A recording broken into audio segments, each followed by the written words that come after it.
Andrew Jackson is known for being the seventh President of the United States of America and a hero to American society for defeating the British in the Battle of New Orleans. After this war, he was named Old Hickory because he was as tough as hickory wood. Besides Old Hickory, people will also call him names like People's President and King Mob due to important decisions he took throughout his lifetime. Andrew Jackson was born in 1767 in the Waxahachie region located between South and North Carolina. 3 months before he was born, his father died, and by the age of 14, his mother also passed away. Jackson's teenage years were lived in poverty and he had a rough way to go. At the age of 13, he joined the military as a courier when he was captured by a British soldier and was left a scar he would never overcome.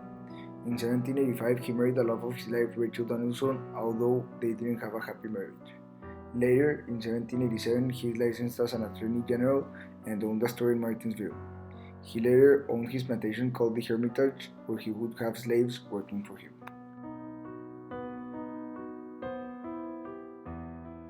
Andrew Jackson was a general in the War of 1812, where he led a movement to attack the Creek Indians, who were allies of the British.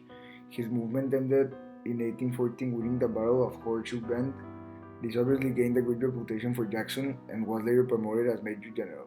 Later, in 1814, he decided to invade Florida against the Spanish by seizing Pensacola and killing all Indians that settled there.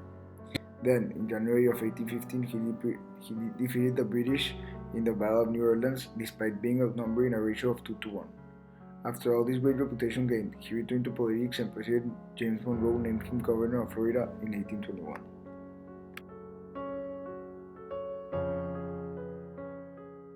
After winning with the overwhelming majority of the votes over Adams in the 1828 elections, Jackson became the first president to come from a state that was not Virginia nor Massachusetts. Furthermore, he was also the first one to invite Americans to the inauguration ball at the White House and being called King Mob by the people. This created success because a large quantity of the people attended, all eager to see the seventh president of the United States of America. His first accomplishment was creating his political Democratic Party. His second was the Jackson's veto power.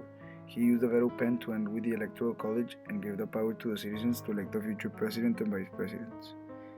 He was really campaigning to fight against corruption. And his third accomplishment was to form the Second National Bank.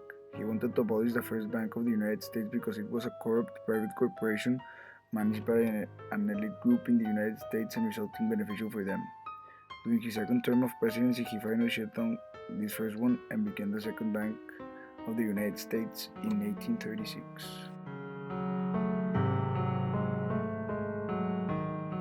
His first disputable decision was the Trail of Tears. Jackson decided to enforce the Indian Removal Act of 1830. This act consisted in removing the Indians from their home territory and relocating them to the west of the Mississippi River to what is now Oklahoma.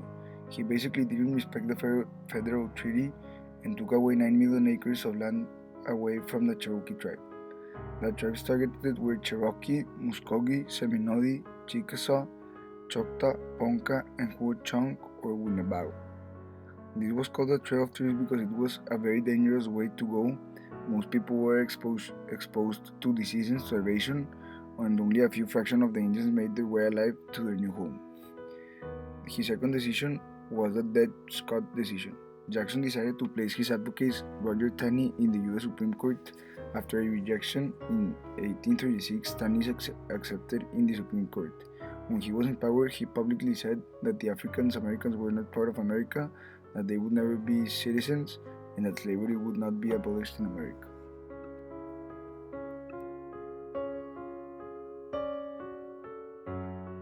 After his second term, Jackson returned to the Hermitage, where he died in 1845 due to the poisoning of a bullet one shot at him. His grave was in the plantation beside his wife Rachel. Andrew Jackson is one of the most influential figures in American history.